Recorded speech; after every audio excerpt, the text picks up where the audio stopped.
Welcome back to the Long Distance Love Bombs podcast. I am your host, Dr. Jeremy Goldberg, and today's guest is Katie Hess. Katie is like a flower witch doctor. She's a flower essence capturer. She's all about flowers, and we basically dork out about flowers and the power of flowers, the flower power to assist with personal development, personal growth, trauma, all kinds of life stuff. And Katie tells the story about how she started along this path. She gives me a free flower reading that is kind of like a tarot card reading in a way, but using favorite flowers. It sounds like not super exciting, but the conversation is really good and it flows really well, and Katie's a blast and we have a lot of fun. So I think you're really going to dig it. It definitely gave me a new perspective on a framework or a system of thinking or doing or being that I had not previously considered, and I'm quite skeptical. And I really appreciate the way that she broke down and broke out her reasons and her evidence. And it was a fun conversation. We had a good time. If you're new to the podcast, you can find me on longdistancelovebombs.com. I'm also on Instagram. I got a weekly newsletter. And thanks for being here. Thanks for the reviews. Thanks for sharing it with your family. And without further ado, Katie Hess. This episode is brought to you by Cured Nutrition. Cured is the leader in CBD supplementation with an entire line of products designed to take your everyday life to its ultimate potential. Their daily staples are formulated with an in-house clinical herbalist, which has taken the traditional CBD regimen to an entirely new level of optimization. If you're anything like me, you like waking up feeling good and living well. You've probably toyed around with the idea of finding healthy alternatives to jumpstart your morning. Personally, it's why I start my day with Cured Rise, which is their focus supplement. It's a powerhouse blend of functional mushrooms like lion's mane and cordyceps, broad spectrum CBD, and powerful adaptogens. It gives me clean, clear, and sustained energy without any of the caffeine jitters or crash that I get with coffee. After I get going, Aura is next. It's another blend of functional mushrooms, CBD, and adaptogens, but it's got a twist. We all know how important it is to sustain our immunity nowadays, and this covers all of my bases. The vitamin D, prebiotics, crucial antioxidants are delivered straight to the gut, which is the foundation of our emotional and physical health. Am I right? Second brain. It's where the majority of our serotonin production and immune function begin, or it keeps everything in check, performing at its best, so I have one less thing to worry about, and I obviously cannot forget Zen. I use it every night. It is certainly why it has become Cured's #1 selling relaxation and sleep product. You know the long nights spent tossing and turning? Yeah, not with this stuff. It has ingredients like reishi mushroom, ashwagandha, magnesium, passion flower, broad spectrum CBD, so thankfully, restlessness is something of the past. Cured Nutrition products are your answer for a daily dose of health. Visit curednutrition.com. That's CURED nutrition.com. Be sure to use the coupon code LOVEBOMBS, and at the checkout you will save 10% off your order.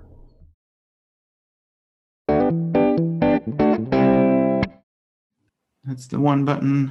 That's the second button. We are underway. Did you just do something with your hands? Did you do like a oil thing? Yes, I did. What have you done?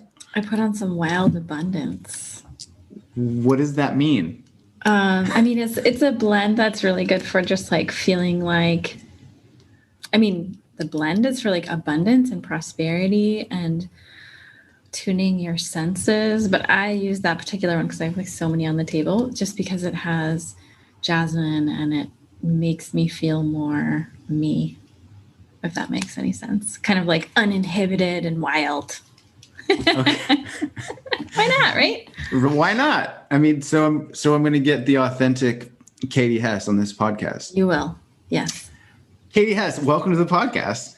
Thank you so much. I'm so happy to be here, Jeremy. I just was pushing the buttons and I heard odd sensations of like skin on skin. And I was like, what is she doing? I wasn't looking at the video. So this is perhaps the best way to lead in. So you are somebody who is a big believer and proponent of using plants, specifically flowers, to improve lives. Yes. Is that fair? Yes. It's super fair. Yes.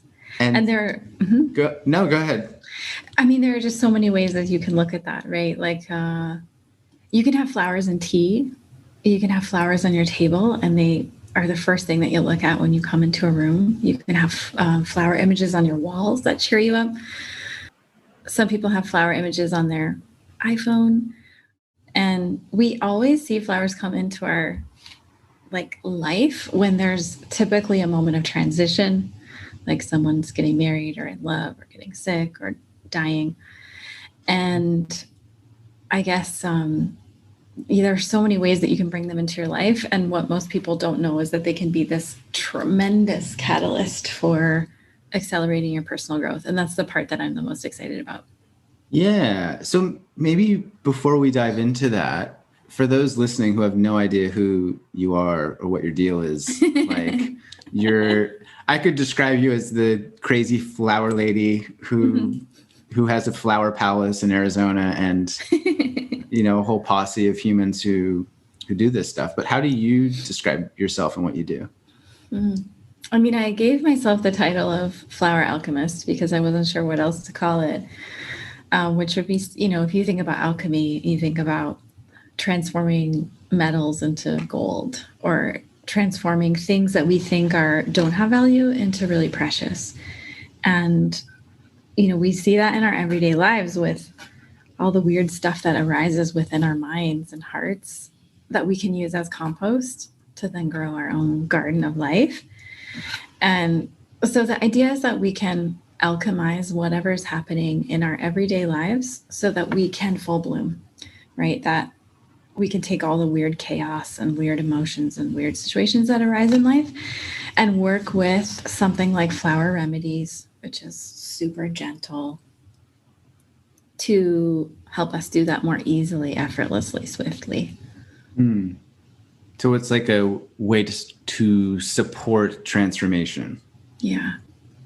And when you talk about flower, what did I write down? Flower essences. Yeah. I should start by clarifying, full transparency, that I love flowers. And if anybody's listening that has watched my Instagram story, I dork out on them. They mesmerize me in a meaningful way. And so when I was approached to have you on the podcast, I was like, obviously, I want to talk to a flower dork who can help me understand this stuff.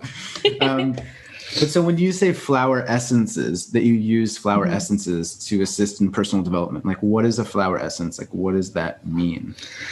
Yeah. So some people think of it as alternative medicine. I don't think of it as alternative medicine. It's an ancient wisdom practice that's been around for thousands of years. Oftentimes people will hear that and they'll get it confused with essential oils and aromatherapy. And we do work with that modality as well. I love it. It's very, sensuous and a lovely experience and ritual.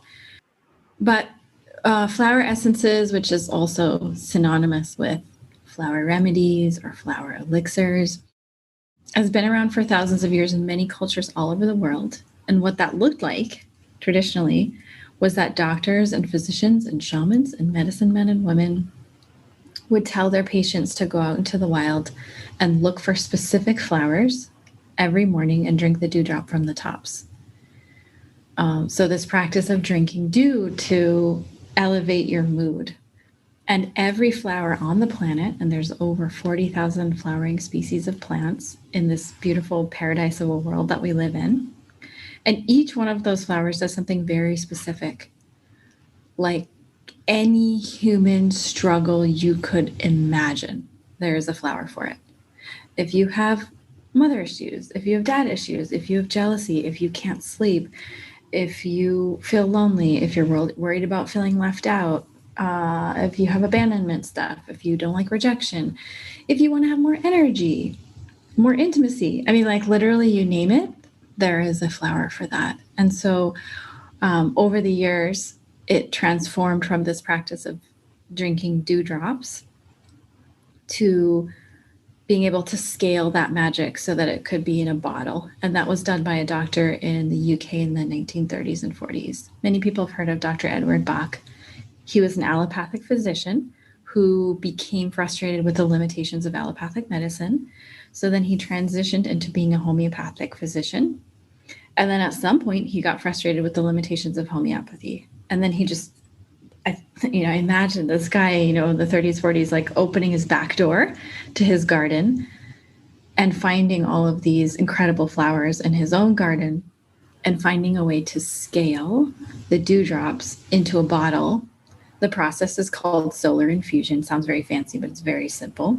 Using the sun as a catalyst to drive the chi or life force of a flower into water, which is like a recording device, and then preserve it with alcohol so that you can put it in your coffee, water, tea, in your mouth, on your skin, in your shampoo. It doesn't have a scent, but it's traveling through your meridians like acupuncture without the needles. So a very subtle form of electricity that bees use to communicate with flowers. That's what we're collecting.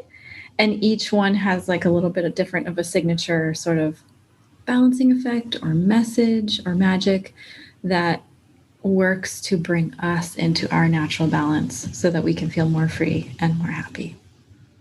Okay. I know that's a lot. Yeah, I'm like, so the other aspect of my personality is that I'm like a recovering scientist. And so awesome. I love that. I'm very like analytical, reasonable, rational. And I love skeptics too. I'm very skeptical of everything. Yes. And I hear what you're saying, and I'm like, okay, so you use sun as energy to transmute the characteristics of the flower into a potion of some kind that then contains the essence of the flower, and then you ingest it? Yes. Is that right? Mm-hmm. Okay. Yes. Okay. Yeah. Go ahead. No. That was the first part. You can respond to that. Yeah. So like sometimes people who love science love scientific studies. So for example, there was one at the University of Bristol in the UK where they literally showed that bees are not attracted to flowers based on color or scent like we thought. They are attracted by these subtle electrical frequencies, and they can actually feel them on those cute little hairs on their legs. And so there is actually a communication occurring between flowers and bees. So flowers can say like, I'm pollinated or I'm not pollinated or I'm ready or, I'm in full bloom. And probably many other things that were not included in the study, right? Like how do we try to understand the communication between flowers and bees? But they established that there is this subtle electrical frequencies coming from flowers and there's this dynamic communication. Okay, then you look to studies done at the medical schools in Tokyo, Japan. They look at this practice of forest bathing, which, we're kind of hearing about just now in the West. And it's this practice of bathing in the energy of the forest. It's not just the oxygen or the fresh air, which is also great, but it's literally getting into the energy of the trees and the plants. And they've showed that Mother Nature is so cool, that not only does it greatly reduce cortisol levels, it increases white blood cell count. So it's dramatically reducing stress. It's boosting your immune system. But this is where it's super cool, is that there's an exponential benefit. So if you, Jeremy, spend one day out in like the forest of north of Whistler and roaming around in the trees, your body will retain those, very beneficial effects of reduced cortisol and increased white blood cell count for a week. If you spend an entire weekend out there, your body will retain that balance for an entire month. So there's something happening, right? And I love skeptical people because I actually think that that's a dying art, of critical thinking and asking questions that is super critical for like, especially 2020 and 2021. Like I love critical thinkers and people who question, and I want to support that. So then we come to, in terms of questioning, how the heck does a cell phone work?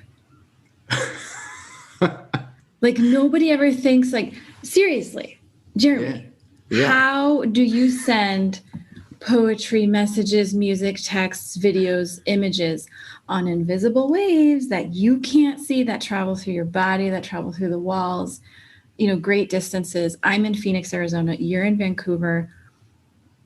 How does this work? We are kindred spirits, Katie, because I often am mesmerized by exactly this thing. And if we would have taken a time machine back to 1900 and said, hey, one day you're going to be able to pull this thing out of your pocket and you can talk to anybody as if they're standing in front of you, even if they're on the other side of the planet, and you can hear them as if they're right in front of you. Bingo. You would be called a wizard or burned at the stake. Conspiracy theorist. Yeah, it's like, that's impossible, right? Right. But now somebody out there actually does understand the engineering and physics behind it. But I think, to your point, I use that thing because I know that it works and I don't actually need to know how it works. Exactly. So when I talk about floral Wi-Fi, we at least we have the language and experience and understanding to understand what that means, right? And if Mother Nature has been around for billions of years, it's possible that technology already exists, and that when we walk in the forest, we're getting upgrades and downloads and information directly from this living organism, Earth. Earth is not inert. It's not like a giant rock in the sky. It is a living organism, and we can receive upgrades. So what I do is go out into the wild, look for special flowers whose information we need today, because things are always changing. So you go on like a flower quest of sorts to find the rare flower? Mm-hmm. I need to know more about this. You're like Indiana Jones of flowers. Yeah. So, we travel to many different countries. So, haven't been traveling as much in the last year, but typically we go to many different environments. Every environment has something to offer. Right. Southeast Asia is like so many plants that can just clobber a building if you leave it, So it's like lushness, abundance, possibilities. Flowers from Iceland tend to be more highlighting that childlike wonder and, just being so curious about the world and seeing it with the childlike eyes. Flowers and orchids from Costa Rica, at least in my experience, have a really special quality of digging very deep down into our subconscious and unconscious fears and pulling those out. So every environment around the world has a little bit different sort of essence or signature quality to it. So the flowers will bring that through, and then they each do it with their own little unique flavor. So sometimes we'll land in a place and it starts with a meditation and a prayer as deep and sincere as possible to find what humanity needs right now, and then will myself to stumble on it. And then other times it looks like, oh my God, there's this really cool rare orchid. We should just go there and hunt for that orchid, see if we can find it. Sometimes we know what we're looking for, and sometimes it's just show me. It's like a scavenger hunt of sorts. Mm-hmm. Or a treasure hunt, because where the treasure's sort of buried. Yeah, and it's Mother Nature's hosting the scavenger hunt. That sounds so fun. It's so fun. And I actually did the first trip to your neck of the woods. The very first flower essence collection trip I ever did, I was so green then, was north of Whistler.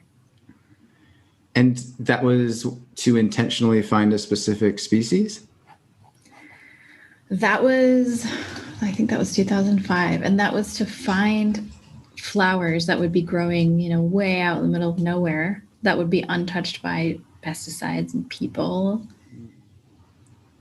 And to find those flowers that most wanted to be of service to whoever I could touch. And the weird thing, this has never happened to me. Can I tell you something I don't tell very many people? You seem like a very open person. I'm pretty open.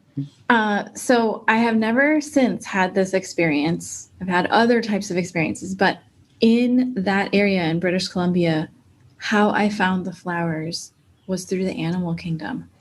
Like I walked out and there were 2 different pathways. I did Tai Chi, I did meditation, I said my prayers, and there was like a fork in the road. And so I'm just kind of standing there like, which way am I going to go? I'm not familiar with any flowers in this area. I'm not familiar with the area. And suddenly this massive black bear comes out of the woods and crawls up onto one of the paths. And he stops and he literally turns and looks at me in the eye. And I'm frozen watching this. And then he lumbers off into the woods. So I give him some distance and space. And I decide to take the path that he just crossed, thinking it's like an auspicious sign.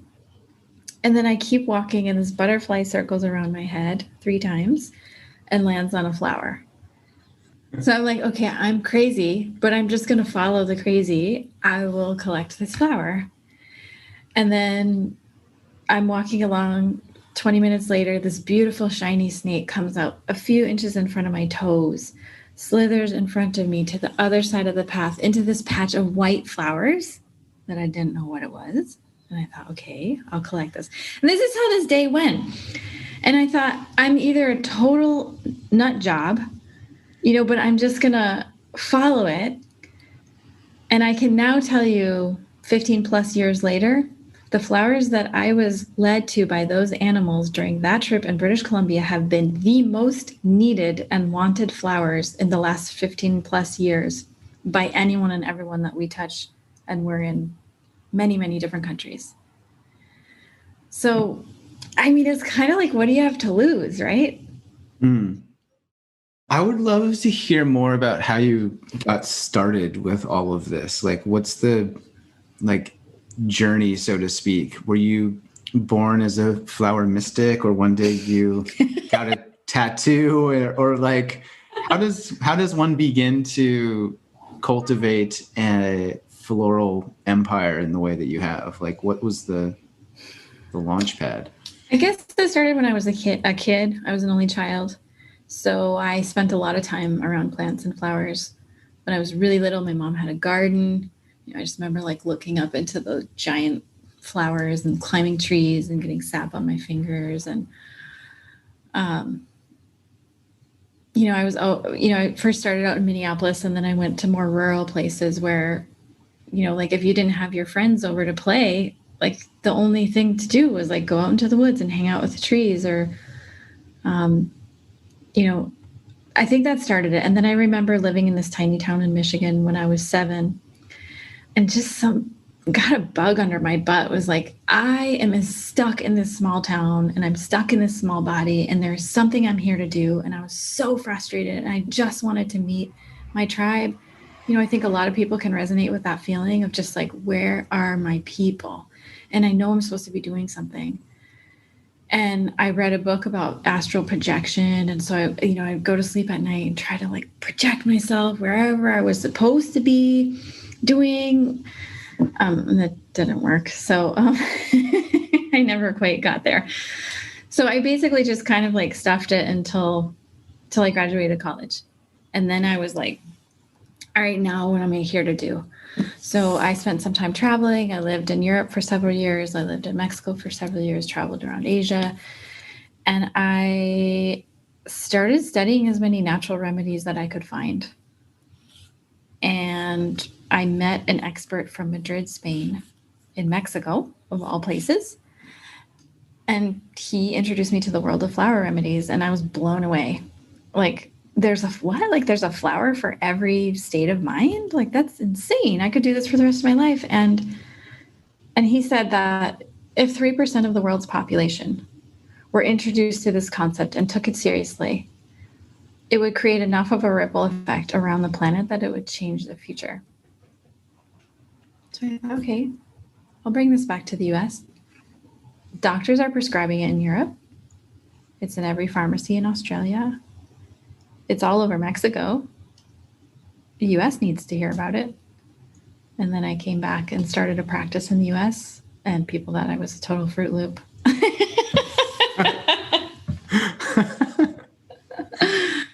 That's how it started. Surely some people must still think you're a total Fruit Loop. Like, is that? Oh, I'm sure. It must be like part of the territory of the alternative kind of medicine space. Sure. I mean, I never run into those folks anymore. I don't know why. And if I did, I would welcome them anyway, because I think it's true of anything, though. So I think about the first person that invented jogging, right? It's like, yeah, just go and run and then run back. And then eventually, you run further and you hurt a little bit more, but you get stronger. So yeah, that'll be cool. And now jogging is just like a thing, and it's in the Olympics, and everybody just accepts that jogging is like normal. And then Nike kind of invented it so they could sell shoes in an industry, and all, that's a whole other aside. But, think about things like meditation or yoga. It's like, oh, just sit still and don't do anything for like an hour, and that'll radically transform your mental capacity. It's like, what? That doesn't really make sense. But it seems like the more evidence that you gather, empirical or otherwise, from people who say, this works, it kind of gives a little bit more credibility and opposes the Fruit Loop or the definition. Yeah, you said the keyword empirical, and it's like the empirical evidence of working with our cell phones. We know that they work.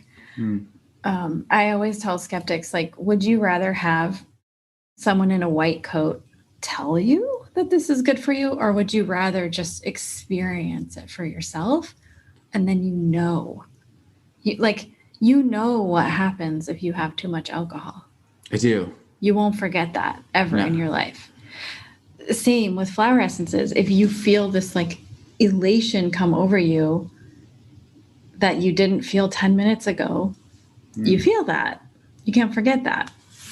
No one can argue with that. That's your experience. Yeah, and that's very much how I look at things like astrology or tarot or any kind of alternative thing, to which I'm like, that confuses me. But if that really works for that person and you get a tremendous benefit out of it and it helps you along this journey of life, then like, fuck it, knock yourself out. Yeah. And I'm curious for when I come across those things of like, I want to try it. Like, really? I could drink a rose petal and make my childhood trauma heal? That's intriguing. Oh, maybe I messed up the flower there, but no, it's perfect. Yeah. And so what kind of things have you seen? What kind of evidence has blown your brains apart, so to speak? Endless. I mean, I could talk for days. A couple of examples would be like, people with, I had a client who, when she was married, she was so terrified of flying on airplanes that she and her husband bought an RV, and they would travel all over the United States when they had their vacation time because she refused to get on a plane. And then her husband died, and she came to me because she was experiencing such grief from the loss of her husband. Oh, yeah. And by the way, I'd really love to see my family, but that would mean I'd have to get on a plane. And, I'm terrified of flying. So I worked with her for over a year. Within a month or two, she was getting on flights. Within 6 months, she was flying all over. Within a year, she had so many frequent flyer miles accrued, she was getting free flights. I've worked with people with childhood trauma. I've worked with PTSD, hyper kids, people who can't sleep. And so when you... There's so many stories. Like when you work with people, what does the work look like? Yeah, that's a good question. So during the first 10 years, I saw people one-on-one and I did consultations. So I would see them once every 3 weeks, talk about what's working, not working, where they want to go. And for me, that was really like my empirical evidence gathering for myself, right? Because I had learned from my teacher. I started a small business in Mexico. It was very encouraging. I realized I needed to come back to the US. So for the first 10 years, just seeing client after client, they would come in my office, they would do the dump of everything that was going wrong, and then I'd see them 3 weeks later. What happened was that I got to this point where I felt like I was going crazy because I was in this confidential setting and I couldn't tell anyone. it's like you're sitting on like the most giant secret and you can't tell anyone. So I started taking photos of my clients and videos with their consent of just like, I'm not going to show anyone unless you give me permission, but can I just take a 5-minute clip of you talking when you're in your first appointment? Okay. 1 month later, another 2-sentence clip of you talking. Unbelievable, and even just to show them, like, look at your face here, look at your face here, look at the way your body language and the way you're talking, and look at this. Like a 3-week time span, and people look completely different, whether it's their radiance, their posture, what they're talking about. Anyway, to make a long story short, I just got to the point where I was like, everybody needs to experience this. I can't keep this secret. And if I just see people one-on-one for the rest of my life without taking vacations, I'm only going to hit 76,000 people. I need to hit worldwide. So I need to figure out how to grow a business, how to make products, how to have a team, how to go worldwide. I don't have any entrepreneurial bone in my body, but I know I need to do this.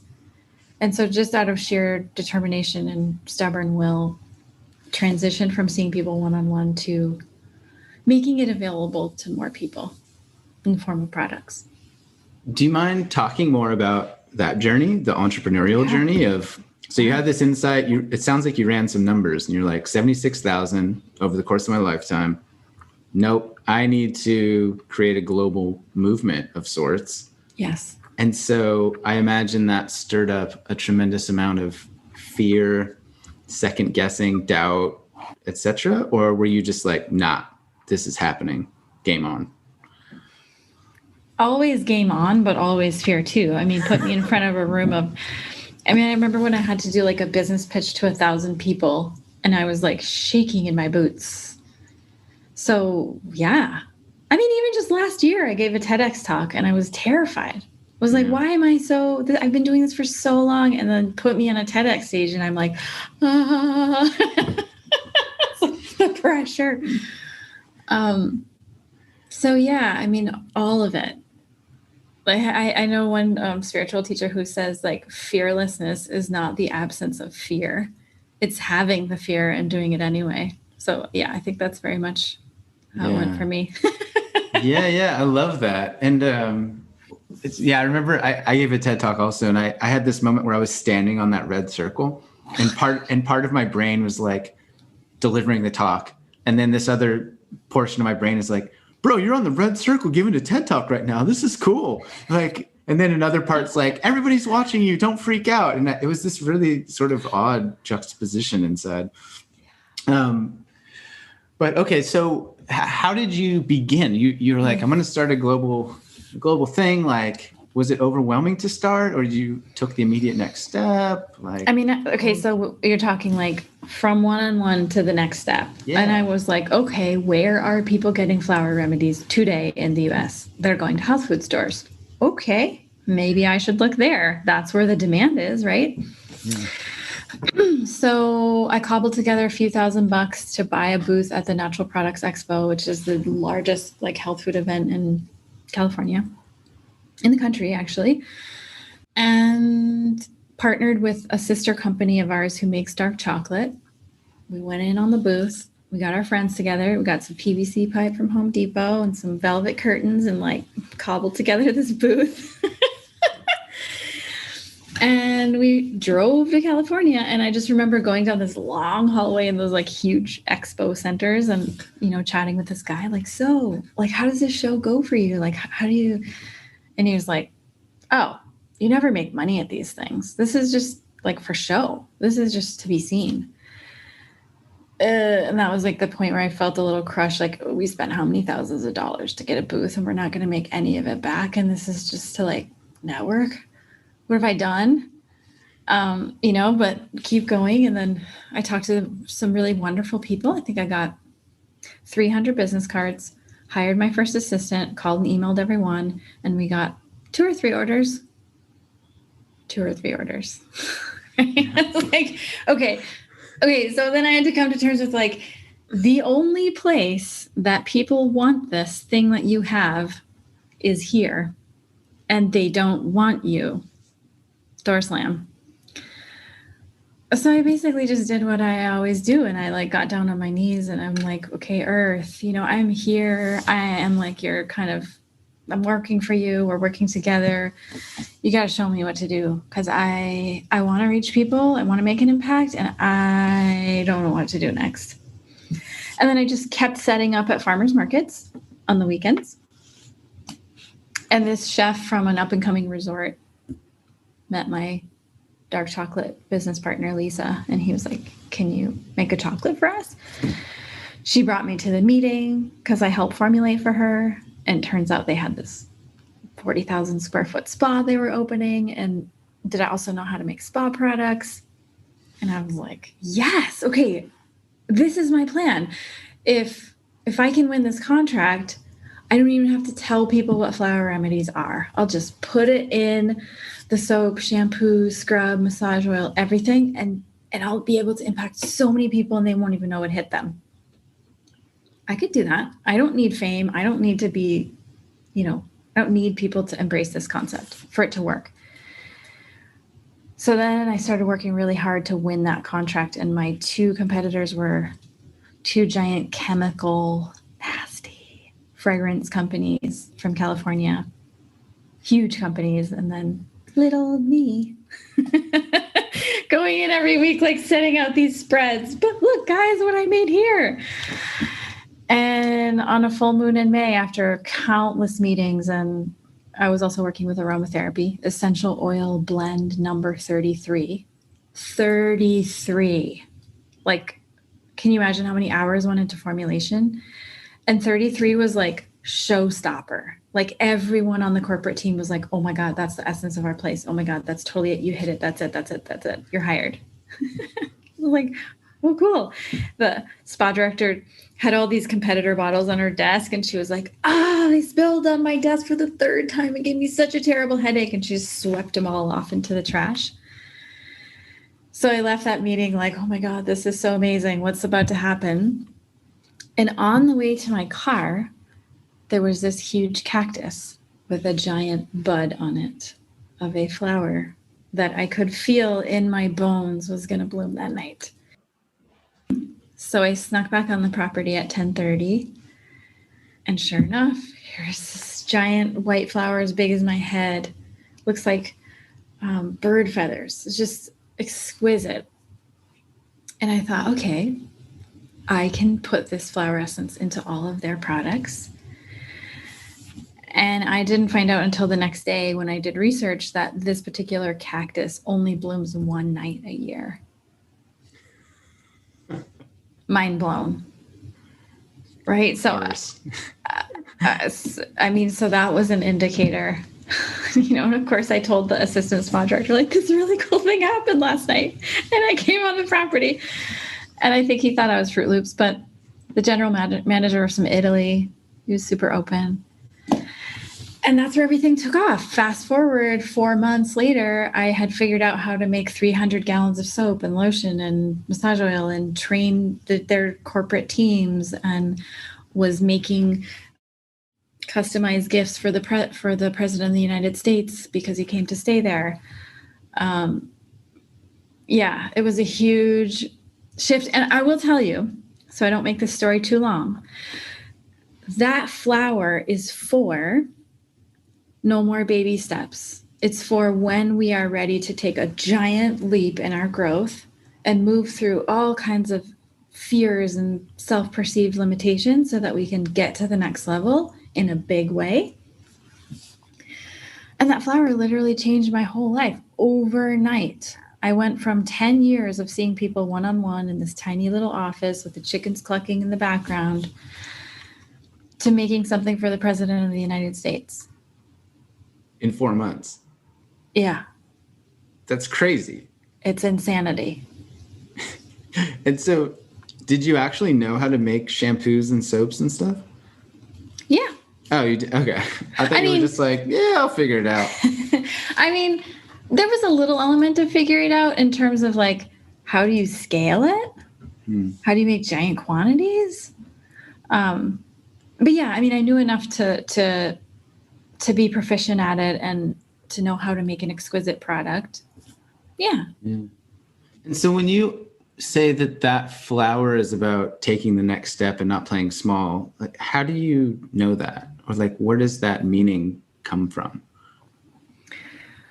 So it's an intuitive process that herbalists executed all the time in history, right? Like, how did all those herbalists know what this plant was for when there weren't any books to read about, right? Yeah, like you think about the indigenous cultures who know, like, you take that thing and then you cook it for a day, then you mix it with this vine that's only found on this tree over here, and suddenly you've cured cancer or whatever.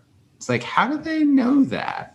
Yeah, and I think the more skeptical minds would be like, well, they ate the leaf and someone died, and then they knew, like, don't eat that, right? But that is too small-minded, because I find in my personal experience, oftentimes when you come across a severely poisonous plant, there's already something in your being that's like, ooh, that one looks weird. I wouldn't touch that. You just know, like, I'm not making that into a salad for dinner tonight. Your whole, like, spidey sense is like, ooh, right?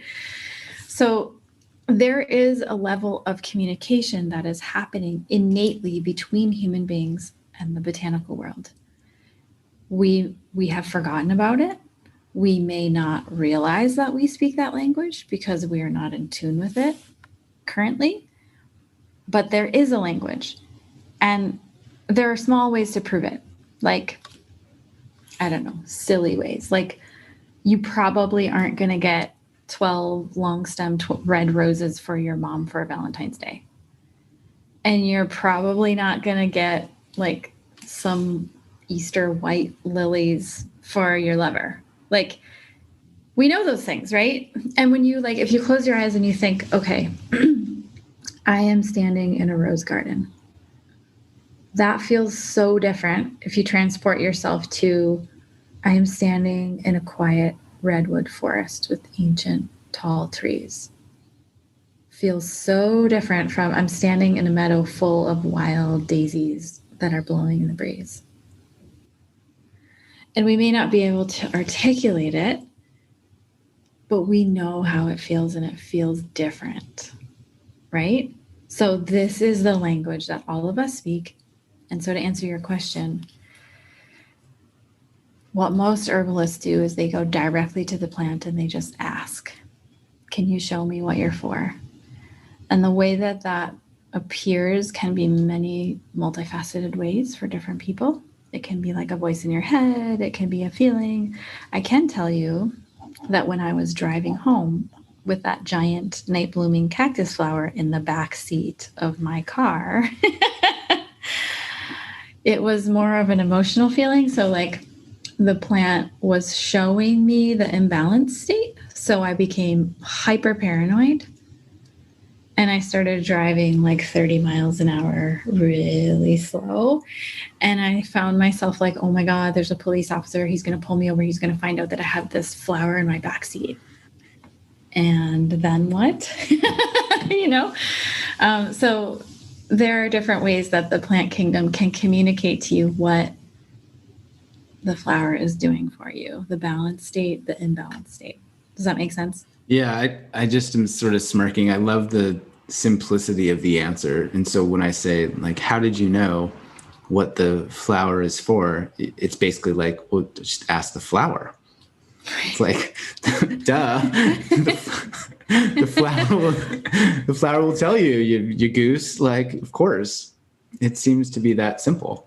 Yeah, and then of course there's also the, like, oh God, self-doubt comes in. Like, did I get the right information, right? So we do work with a group of 125 people that will take all of the newest flower elixirs, and just so I have like a double check me method, you know? Or maybe there's something I didn't catch that people are experiencing that can be added to the notes. Yeah, I love that. It's such an interesting thing. Like, so I've got flowers in front of me that I bought from my apartment for my partner, but really for my apartment because I like them as well. And I remember I was standing at the market, and there's like maybe 20 buckets filled with different flowers and different colors and different arrangements, and they're all different prices. And I was standing there kind of overwhelmed of like, oh shit, what do I think she's going to like? Like, what'll look good in the apartment? And as you just said, it was kind of like, I would see a group of 10 like orange tulips or whatever. And I'm like, nah, that's not the one. And then I would find like the one that just felt like those are the right flowers for this exact time. And it sounds like that's a lot of what you base your work on too. It's like, this is the one. I just know this is the one for you at this time based on your symptoms and my experience, and like, let's dance. It's a knowingness. And I think sometimes us human beings are afraid to look like a fool. So we doubt ourselves. We are afraid to be called names, or, we're afraid of a lot of different things. But what that is knowingness. Yeah. And there is such a thing as knowingness. And we have a knowingness, and that's not something we need to go to school for. Yeah. And on top of that, and this might perhaps be an entire different conversation, but we're all so disconnected from the natural world that I think when you had, close your eyes and imagine you're in a big forest, I wonder how many people listening to this have been in a forest in the last year, right? Or have touched a tree or have smelled a flower this week, right? We've created this civilization that is so much about dominating the natural environment that we forget that we're actually evolved and part of it. And I think what you speak to is that knowingness, which is somewhat of a recognition that it's like a giant family that we're surrounded by. I think. Can we do a little exercise? Yes. Okay, so we'll do it together, and then if your listeners want to do it, they can. Okay. So just close your eyes for a second and go back to a time in your childhood when you played around flowers or plants or trees. And just think about what you were doing and who you were with, what memory pops up. And see if you can identify a favorite flower or botanical, or whatever one popped in first. And then what would be 3 words you would use to describe its personality or how it makes you feel without using color or scent. And then when you're ready, open your eyes. And so if you can just like share, what did you think of? What were you up to? What was your favorite? And what are the 3 words? Yeah. So when I was a little kid, I would often go to my grandma's house after school. My mom was like a single mom, and anyway, was being babysat from my grandparents. And we used to play in the yard and like collect pincher bugs and roly-polies. Yeah. And we would make we'd like lift up rocks and like find worms and centipedes and stuff. But on the side of the front yard, she had this plant, and it was a flower. It was a bird of paradise. Mm-hmm. And the words are like big, beautiful, and weird, because it's such a unique looking thing. Yeah. So that was the flower that popped up for me. Because, okay, so what we find is your childhood flower has a special significance in that it can express how you bring your greatest gifts into the world. So big, beautiful, and weird. Yeah. Does that resonate? I mean, I'm kind of quirky and outspoken. That's interesting. Okay, then tell me a flower today that intrigues you today. That just seems super interesting today. Gosh. I was looking at an orchid the other day. I don't know the species or anything, but the orchids are so weird. They have that long stem that kind of needs support when you see it in a store or whatever. And then it's just this absurdly technicolor, outlandish shape that seems like an alien. And how would you describe that kind of personality essence vibe in 3 words? I would describe an orchid. This is an interesting thought experiment, psychological study that you're conducting live with me right now. Do you feel exposed? I didn't anticipate this happening. An orchid to me is tender, bright, and like magical is a word that came up. It just seems like this weird magical thing. Okay, because what you are most intrigued by today would tend to be aspects of yourself that want to come out more. So tenderness, brightness, magical. Do you feel in some way like during this time period that those are qualities that you want to embody more of? Gosh, it's so annoying. Why? No, like one of the words that was in my head was vulnerable. And I'm like, oh, it seems weird to describe a flower as vulnerable. So I chose different words. I think that's why I chose magical.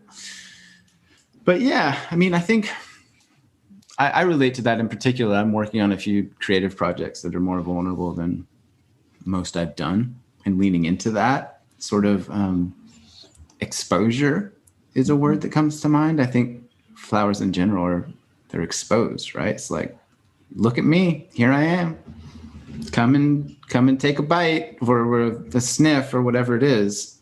And so there's kind of an audacious pretension to flowers that like flowers don't really give a shit. I guess I'm kind of just riffing about the philosophy of flowers at the moment, and that's particularly awkward, but you get it. You know what I'm talking about. Yeah, and that sounds to me like what you're wanting to embody more of, like vulnerability, feeling audacious, not give a shit. Come look at me. This is who I am. Take it or leave it. Yeah. Right? Totally. And I'm writing my second book I've just started working on, and it's more memoir than just generic life lessons. I love that. And so it's exactly that. Wow, that is exciting. Memoir. Yeah. Like part memoir, part personal development, storytelling, essentially. Yeah. Yeah, I think that, when I wrote my book, I started, I think I had, 60,000 words or something, and then I threw it in the trash. And I realized, I know, because I was like trying to convince people that this was real. And I got a writing coach, and she was like, they really just want to know your story. They don't care about this stuff. They want to know your story. And I'm like, why do they want to know my story? You feel so weird. It's my story. But then I realized you can pretty much find anything on, Wikipedia or Google or dictionary. So what can't be found there are these like ingenious, profound stories that we have, experiences. So man, memoir is my favorite. I can't wait to read your book. I'll send it to you in approximately 300 to 1,600 months when it's done. You know how the process goes. So you junked 60,000 words. I mean, that's like over 100 pages of content. Mm-hmm. How did that feel? It made my deadline a little more stressful. It was like, I don't have a year. Now I have 6 months. So you were on a deadline with a publisher? Yeah, Hay House. Oh, and nice. I thought it was going to be like, it's going to be so fun and creative. And every day I'm just going to jump up and it's going to be so awesome. And then I realized like, oh shit, this is like a spiritual practice. And suddenly you're like, I hate this. And I feel so uncomfortable. And I just don't want to be in my own skin. And I don't even know why. And what's happening to me? Yeah. And you were writing a book about flowers, right? And having I presume it's about flowers. I haven't read it, but it was a memoir-esque story about. Yeah, there's a little bit of my stories. And then there's also just like how flower remedies work, and there's like a choose your own adventure portion where you pick the flower you're most drawn to, and then tells you something about you and about the flower. I think I was just worried about being publicly, I don't know what you'd call that. At the time, I was worried about being publicly called out by the whole world, telling me I'm a fraud or like woo-woo or... Yeah. cast away or something. So probably some old past life thing. Yeah. I mean, it's vulnerable, right? When you talk about sharing your stories and sharing your truth and what you really believe in and your convictions, there's a raw exposure to potentially being wounded or judged or shamed, right? For sure. And so what was the process like for you to address those feelings and do it anyway? Or you got any secrets? Wow. I mean, I think in other situations of intensity, I might say like make a really big space so that it all fits in there and like really be tender and work with it.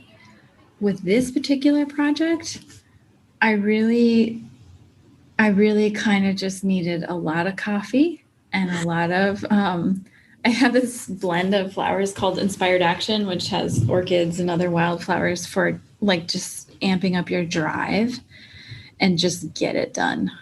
Yeah. I did have to turn on a lot of like, get to the coffee shop and just do it. Yep. You got to just do it. Yeah.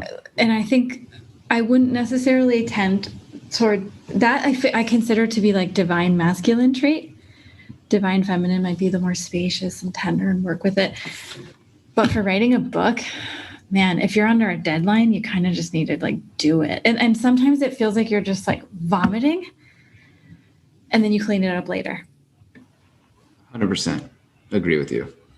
It's like, how do you write a book? It's like you get words down on a page again and again and again and again. Like when I wrote my thesis, I called it The Valley of the Suck, which was just this horrific time for about a year when I had virtually no motivation. I was over it. I couldn't see the finish line. I couldn't see the starting line. I was like too far. I was stuck in this middle isolated area where I was just zapped, kind of approaching burnout. It was like, oh, this is when the race is run, so to speak. It's like, okay, time to buckle down and figure this out. Yeah, and I think there's just, as human beings, there's just so much stuff under the surface that we have no idea is there until we endeavor to do something that's like a little bit bigger than usual. And suddenly we realize that there's like a perfectionist in there who wants everything to be perfect the first time you do it. And there's a lot of self-hatred in there, and there's a lot of self-doubt, and there's a lot of, just weird junk that you're just like, where is this even coming from? Yeah. To get through, and then you get through. Yeah, and then you're done. You're like, wow, what was that? This isn't that bad. Actually, I'm proud of this thing. This is actually really good. Yeah. I don't suck. I'm not terrible. What like for you at the moment? What's an edge or an exciting next level, or what are you looking forward to expanding into? Such a great question. Thank you for asking that. Business-wise, we just filled out an application for a program in Singapore. We are super interested in growing our business in Asia, such the way that we have here in the US. And that's very exciting. Personally, I am exploring everything and anything to do with fearlessness and leadership. I am in love with the idea of freedom and sovereignty and working with flower remedies to root into my own truth and being able to trust myself in every situation, that I'll know what to do without fear, whether it's in self-defense situations or if I were to get assaulted, do I have the confidence and fearlessness to work my way through that, whether it's in business or public speaking. As many possible ways as I can find to express and play with and explore fearlessness and leadership. It's exciting. It's super exciting. Yeah, that's an expander for sure. Have you read Dare to Lead, Brene Brown's I haven't. work? It's a good one. It might be interesting. Her work is very much aligned with vulnerability and shame and all of that. And Dare to Lead felt to me more like an advertisement for her corporate consulting kind of work. It's more tailored at business owners, leaders, executive types, but there's a lot of good stuff in there about how to show up for something larger than yourself, like for your team, for your company, for your mission. And there's a lot of strategy in there, is my recollection. I read it years ago. And I remember thinking that it wasn't quite a fit for me at that time, but that I could see people benefiting from it tremendously. So it's, one to put on your radar, read the reviews, and if it helps, it helps. If not. What about you? What about me? What's your edge right now? You've done very well at sort of flipping this around, so I feel like the guest on my own podcast. Creatively, the edge is for sure this new book that I have wanted to write for 4 years or so, that I've been procrastinating and avoiding and putting on a pedestal. And I was talking to my partner the other day, saying that it's difficult because the content and the topics and the stories that I want to share are difficult to address. Like they feel vulnerable and they feel tender in a sense, but also from a technical content creation side, packaging it up in a way that I haven't quite fully figured out yet is actually really challenging. Like it's a hard book to write from a technical perspective, if that makes sense. So that for sure. Yeah. Mm-hmm. Can you worry about the technical part later and just get it written? Yeah, I've thought about that. And there's part of me that wants to just be like, fuck it, I'll just write the book. And then there's another part of me that's like, bro, we know better than to just start the journey without somewhat of a map. Like you don't have to know everything, but you need to know at least an outline. So I've been kind of dancing back and forth with that. Mm-hmm. And I know from my own thesis writing the first book, it's like better to have a little bit of time and thought around the map. Like a crap map is better than no map, in my opinion. And being cognizant that I'm not avoiding the work by perpetually planning. Yeah. Oh, that's a good one. That's why I think, sometimes you could there's so many ways you could do it, right? But if you just get the stories written, then you could go back to them and say, like, is there a golden thread that ties them all together in a way that I didn't see before? Yeah. It's funny. Exactly that is where I'm at in this moment. I went for a long walk just around the block, like 8 times yesterday. And I was thinking that same exact thing of like, what's the thread that links all of this stuff together? And I was, so I'm playing with this. So that's the creative one. And then, I'm in a relationship, so that's always a perpetual expander / edge in terms of everything, really.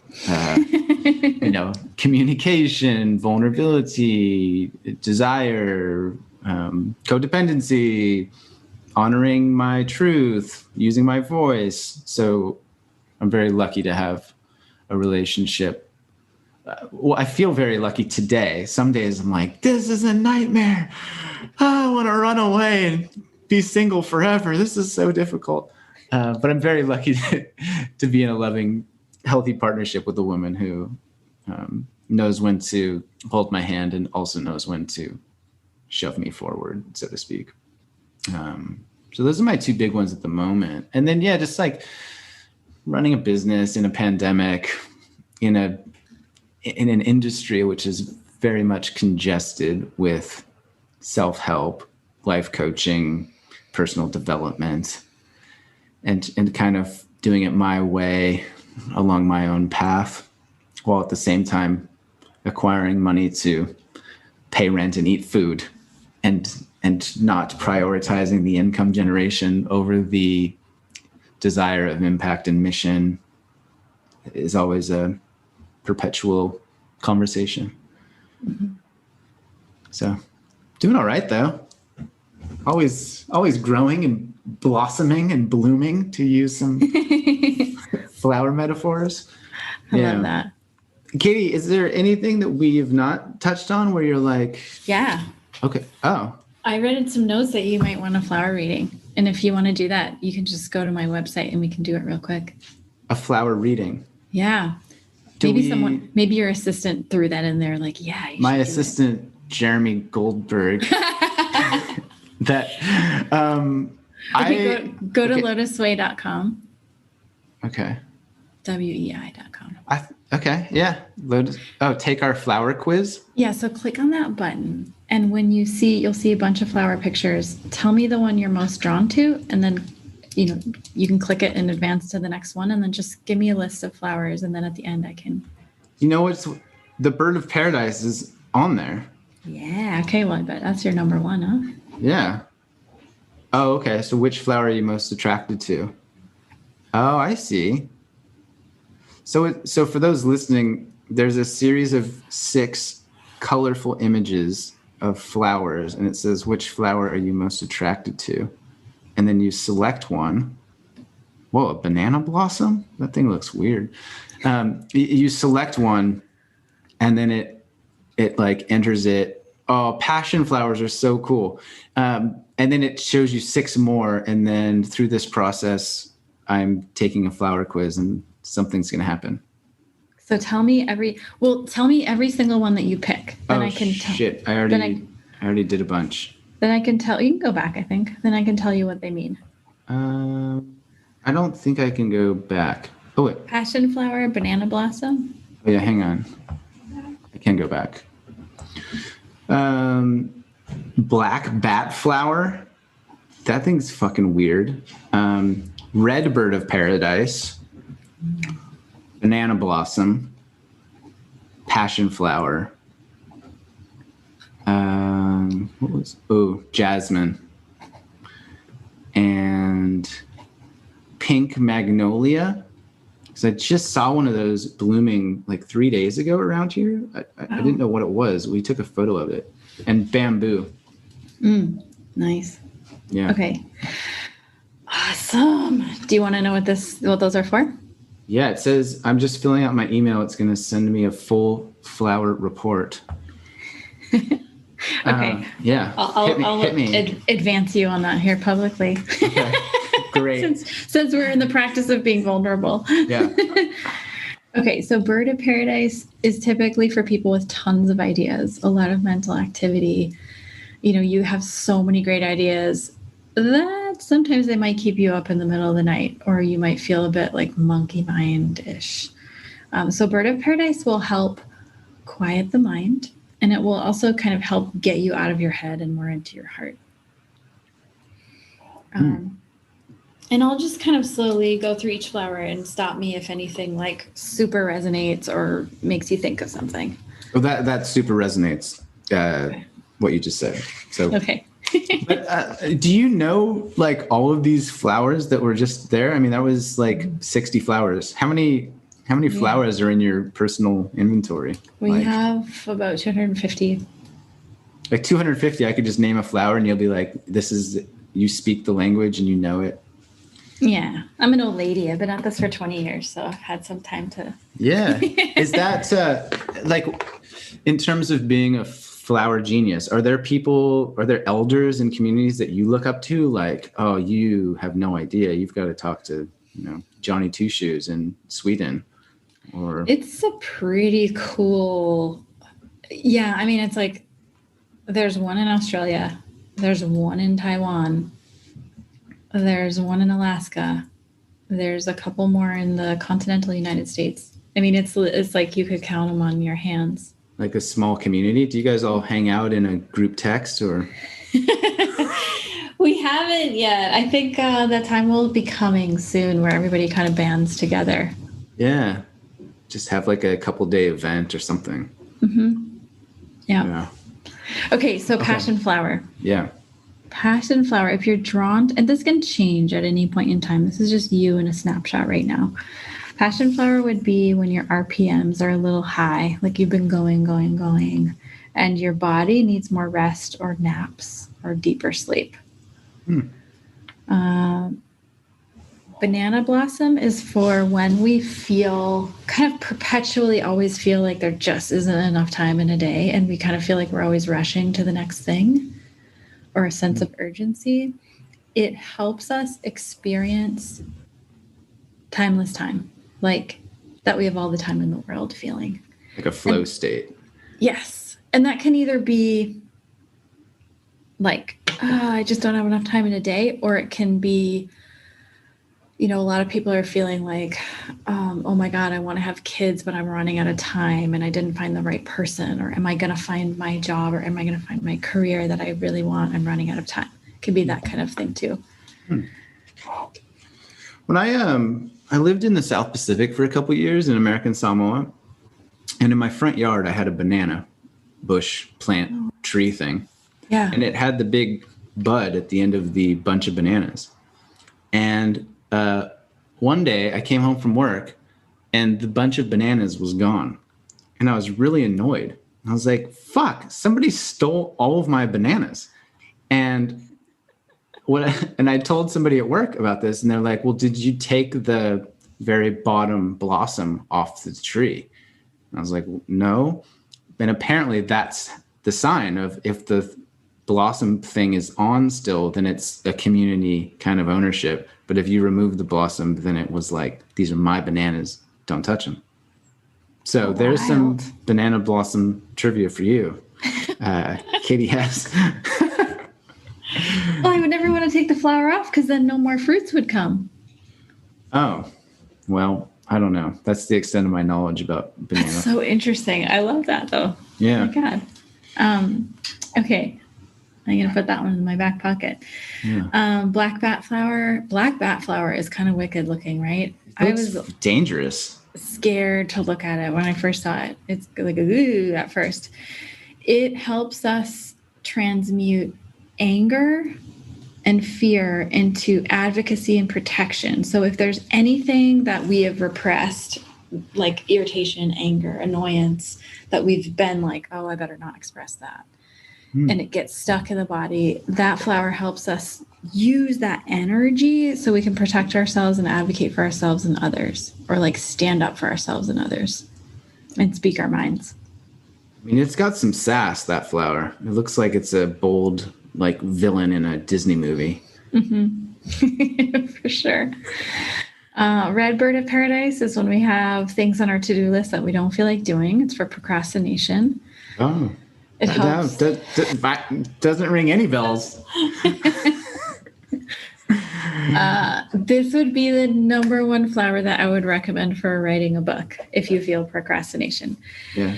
It is, so I'm in Phoenix, Arizona, right in the desert, and it gets as hot as 115 degrees Fahrenheit here. That's, what is that, like 45 Celsius?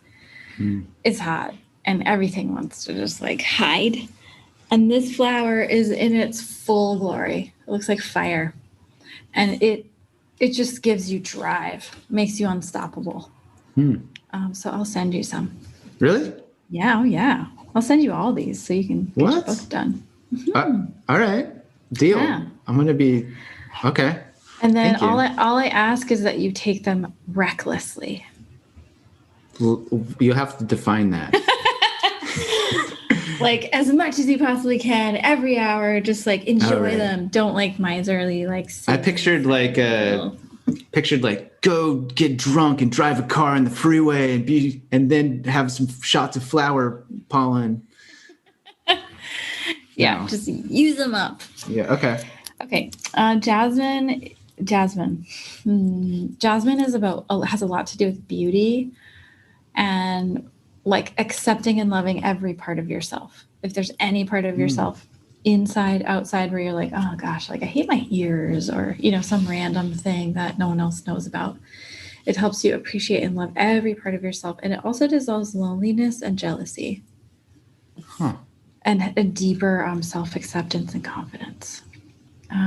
Pink magnolia, we're usually drawn to that one when we have been giving all our energy, time, and resources to others and forgetting to take care of ourselves. That flower really helps us take a break and just do something nice for ourselves. Yeah. And then the last one, another book writing one. Bamboo is determination, making the impossible possible. You know, if you see some species of bamboo can grow up to a foot a day. It's just like so prolific, and it just like dissolves any messaging in any cell of your body that thinks like, I don't know if I can do this. And you just, it makes you, makes everything possible. I like that. That was a very interesting reading. I've never had a live flower reading on a podcast before. Yeah, thank you for that. Yes, and I'll send you all the goodies. Yeah, that's so generous. I appreciate that. I'm curious to use them. You just put like drops under your tongue or on your skin, or what's the reckless? Yeah, so there's a lot of different ways you can use them recklessly. The internal one you can put in your mouth, coffee, water, tea, every beverage.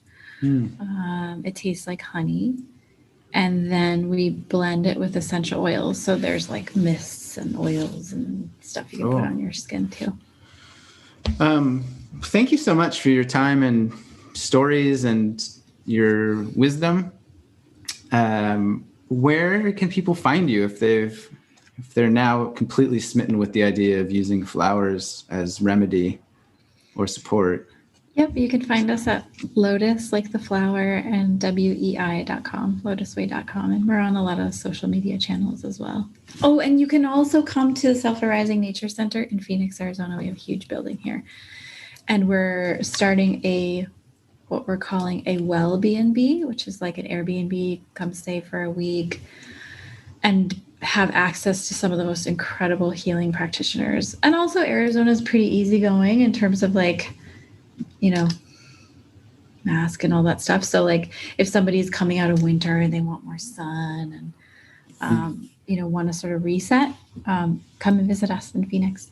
Yeah. And that's open currently? The building is open right now. And then the place to stay will be popping it up on Airbnb within a week or so. Sweet. Oh yeah. By the time this airs, it'll be fully functional. Oh, great. Cool. I will include links to that in the show notes. If you're listening, you can check Katie out on Instagram, I know, and I'll include links to the website and the Phoenix Center. This is great. This was really great fun. I loved your stories too, Jeremy. It was really great. Thanks for sharing. Good to know you. Is there like a documentary series about you chasing weird flowers into the jungles of random places yet? Or I feel like that's a TV show on Discovery Channel or something. I know, right? It should be. Flower Hunter. Yeah, I would love to make that happen. I think it would be cool. Fascinating. Yeah, because like it sounds like a quest, It's like we've heard rumors from our contacts that on this one cliff there's a flower that blooms once a night every 4 years, and we're going to, I would watch that. Anyway. Thanks again. I appreciate you. And thanks for the flower remedies you're sending and all you do. This is fun. Thank you so much, Jeremy.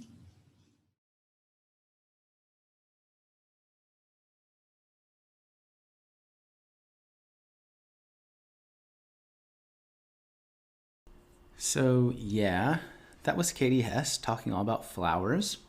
If you would like to learn more about her, I've included links in the show notes to her website, to the Instagram, to the Facebook, and the Magical Flower Palace in Phoenix. It's not called the Magical Flower Palace. It's got a more normal name than that, but there's a link to that too. And thanks for being here. Thanks for the 5-star reviews. Thanks for subscribing so that you don't miss any episodes. If you've got any comments or feedback, let me know. If you've got some guests that you recommend, let me know. It's all helpful. It's all appreciated and welcomed with open arms.